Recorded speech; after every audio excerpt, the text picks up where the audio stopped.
I'm obviously a home educating parent. That's been a thing for just over a year. My background is in wellbeing. I work in the wellbeing sector as a therapist and a wellbeing author. I'm very much about holistic approaches and therapeutic approaches to everything, including education, which is why we're here with you. What was your life like before? So you say you're home educating. Why did you make the decision to home educate your child? We were in a very small school to start with. So Sophia started in reception in a very small village school, which was like a little community. It was kind of like the sort of primary school that I went to when I was a kid. And it felt really organic and really lovely. And we felt very supported by the staff there.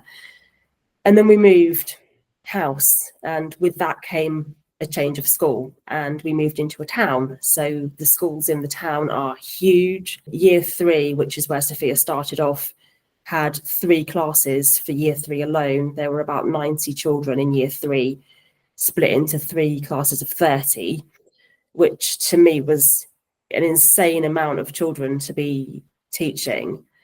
And I just didn't like the feel of the place. I saw things there that, as a therapist, worried me a lot. I heard teachers saying things to children like, if you fail at school, you failed at life, was one of the remarks that I heard. One of the deputy head teachers there had actually said that to me, to my face, in a meeting. And I kind of had to pull him up on it and say, look, I'm a therapist. And that's really damaging, because actually your life script is formed when you're at school, right? And if that's your life script that you're taking through life, it's really going to damage you as an adult. So that's more of a behaviourist approach to education, where we're talking about bums on seats and statistics, and we're not talking about the well-being of the children, which is actually what it should be about. And I couldn't make them see that, and I tried very hard to make them see that, and I tried to offer to help to go into the school with my books and things and teach them about mental health, but they just weren't interested. And I thought, this isn't going to work for us, because Sophia doesn't work like that. She doesn't do well in that kind of setting. And a lot of our education is going on trips. We like to go on trips to the theatre, or, trip on holidays. And obviously, if you're at school and you do that, you're going to get a fine. And I find it quite draconian, I guess, the way that they push that narrative of, you have to be here every minute of every day is important for learning. And we now know that that's not the case. And that actually we can have down days where we don't do anything, and it doesn't matter in the grand scheme of life. So to me, it was a wrong narrative that they were pushing that I didn't like. And I felt that the best way to deal with that was to leave the system and to come to home ed. Reception to the end of year 2 at our old school, which she really loved. So she had 3 years in mainstream there. It had problems like all schools do, but they weren't as big as the problems in this other school that we went to. So she started there in year 3, and then by the end of year 3, I'd pulled her out. So she didn't complete the full academic year. I think I pulled her out in the May half term. So she almost did a full school year, but not quite, because it had come to a point where I couldn't carry on, and I was seeing things that were quite alarming and hearing things that were quite alarming, and just thought, this is not okay. And I'm still hearing things that are quite alarming, even now we've left, from other parents, that are, to me, quite worrying. Like, if you're a minute late, they won't let you in, and you have to go through the office and be marched in and kind of publicly shamed because you're a minute late to the gate. And parents are late, right? Mornings are busy. Isn't it? So fast forward then, you started home educating because, you went through all this, and I think rightly so, if this is the experience that you've had with the knowledge that you've had. The problem with having the sort of knowledge that you've got as well, I can relate to it a lot, is that once you know it, you can't unknow it. And, you see things with certain eyes, don't you?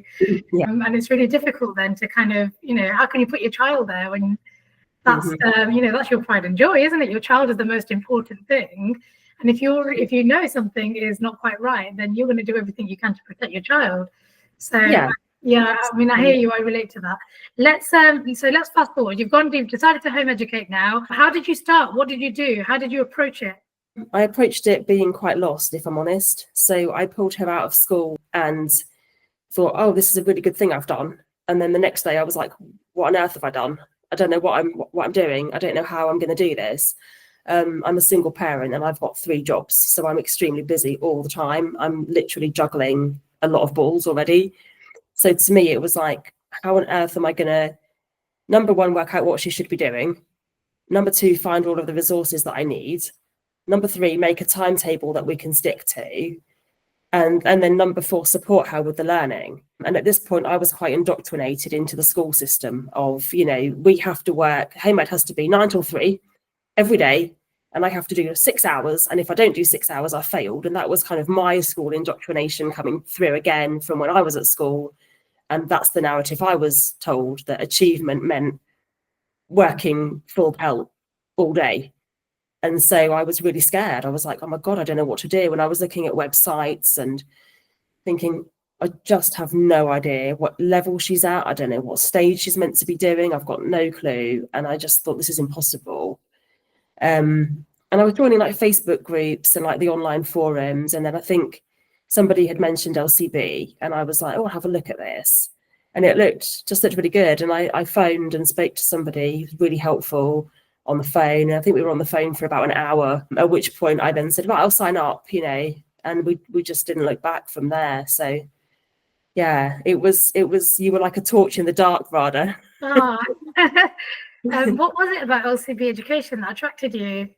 It was the fact that I wouldn't necessarily need to do an awful lot, if I'm honest, because I haven't got the time to do an awful lot. So essentially with LCB, it's a case of everything is there for you, like pre-packed.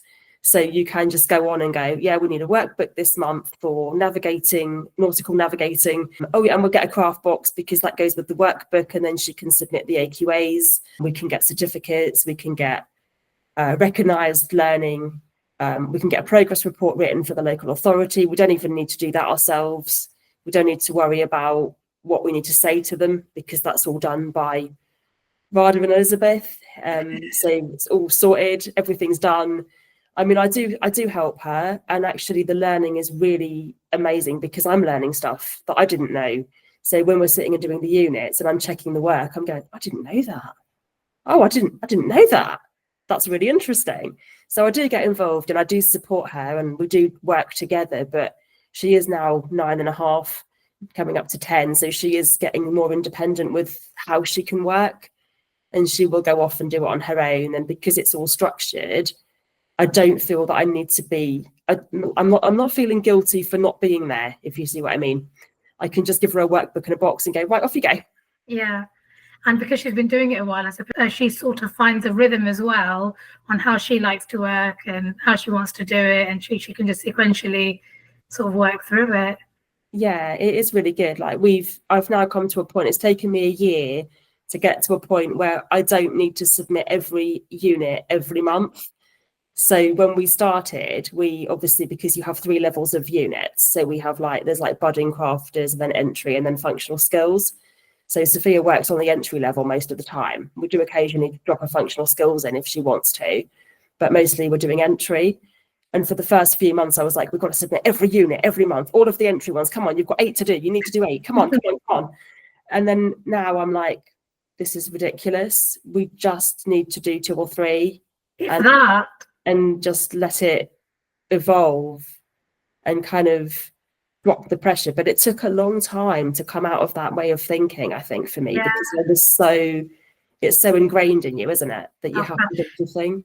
Interestingly, lots of our parents go through this. I didn't realize actually until you just said it out loud then, that kind of need to do as much as you can and make sure it's all documented and make sure it's all in and make sure you get as many certificates as you can. And actually therapeutic education is not about that. It's like you say, it's about the holistic, and it's not about the 6 hours a day. It's kind of doing a little bit. And then if you want to have a day out or a day not doing anything, that's not that you're not learning that day. That's just giving your brain a rest. Or for letting your brain focus on whatever it is that day. It might be a mental health thing. It might be, I don't know, a thought in your mind that you want to entertain for 24 hours. I've got ADHD and I can, I do that all the time. My brain just wants to hyperfixate on something. I might want to go and grow my tomatoes that day, and I need to be able to do that so that I can then come back and be the best version of myself. And I think it's the same for the children. I think it is. Like, we've had days where we've done nothing, and I've been like, oh my God, we've done nothing. And then a week later, Sophia will come and say, I want to do my education. And we'll do like 7 units in a week because she's really switched on to learning, because we've had that break and I've allowed her to have that break and kind of not forced her. She'll then come back to it on her own and say, I'm ready to do all this work and I want to do more. And then sometimes we'll be up till like 9, 10 o'clock at night working. And another day she won't get out of bed until 10 o'clock in the morning, but that's okay. Like, that's the point of it, is it works with their well-being and what they want to do. We don't have to be in a system where it's very rigid. I think schools are quite rigid in the way that they're doing stuff, you know, and they kind of haven't evolved. They haven't evolved even since I was there. I'm sure school works for so many people. You know, at the end of the day, it's mainstream. There are thousands of children that go there that are happy in that system. There are parents that, you know, thrive from that system too, and each to their own. But I think it's not for everyone. That's the point. And some of us kind of want a different life for ourselves, for our children, and can see things in a different way, I suppose. And there's nothing wrong with that. It's another way, isn't it? Yeah, it's exactly. Yeah, it's another way. I think it's that's the title of my book. It's the title of your book. Yeah, it absolutely is. But you're right. It is about that, and I think it does work for some people, but it doesn't work for everybody. And it's almost like it's like anything in life. You know, some people choose a certain career because that's for them, and some people don't choose a certain career because that's not for them. So it's just the same thing again. But there are very, very limited options if you don't want to be in school. I think it was really hard for me to find the other way. I didn't know what the other way was until we found LCB, and then I was like, here's the other way. Okay, so where are you now then? So we've got a year, you've done a year's worth of home education, you've kind of seen this alternative approach that we offer, and you've very much thriving on it. I see Sophia pop up on the social media from time to time with all the lovely things that she's doing. What have you seen? What changes have you seen in her, and how has it impacted her sort of a year down the line? She's like a different child, quite frankly. We had a lot of school trauma. She wasn't enjoying it. The teachers she didn't really like. She doesn't thrive in an environment where she has to sit down. She does a lot of her writing for her AQAs standing up, because she likes to be able to move when she's writing. And I've always said to her, will you sit on the chair? And now I'm like, no, it's okay, actually, you don't need to sit on the chair. If you don't want to sit on the chair, don't sit on the chair. So it just wasn't working for her. She's much happier because she can do it her way. So she can write standing up at the table. She can go off and watch a bit of TV and then come back. She can, she's always really enthusiastic when the crafts come through the door. She's like, oh, what have we got this month? What's in the box? Really loves the boxes, and she finds some of them are quite challenging, but I think that's good because it gets her thinking, and I can kind of see the cogs whirring when she's trying to do the stuff. And I think she feels more supported, which is the key thing, because the school weren't they can't possibly support the amount of children they're teaching. I think that's the problem. I don't think, like you say, it's not about bashing, it's about the reality of the situation, which is they're teaching far too many children to give that amount of support. Whereas with Elizabeth, when we get the feedback, she does feel really supported, and she looks forward to hearing what she said, and then she feels like, oh, I'll do another one, So we've done over 100 AQAs this year. Wow. We're on about 115. Wow, that's amazing. She just loved it. And that's not me forcing her, that's her choosing to come to the table and actually engage with the work. So that's the difference that I've seen in her. It's quite incredible. That's amazing. So finally then, what does next year look like for you as a family? Next year we're continuing with LCB. We're not going back to school. I check in with her every year and I kind of say, would you like to re-enroll in school? Because I think it's important that she has the choice. Yeah. Every year, categorically, she does not want to re-enroll in school. She's talking about staying with LCB for her GCSEs and functional skills level work. So there's no sign of going back to school anytime soon for us. It just works. It just works. And it's such good quality stuff that we get. We wouldn't get this level of knowledge in a school. I think her level of knowledge is probably streets ahead of her school age children that go to mainstream, because she's learning in her own way. She's more engaged, and actually some of the stuff is quite challenging, even for me. I'm like, oh. Yes. Yeah.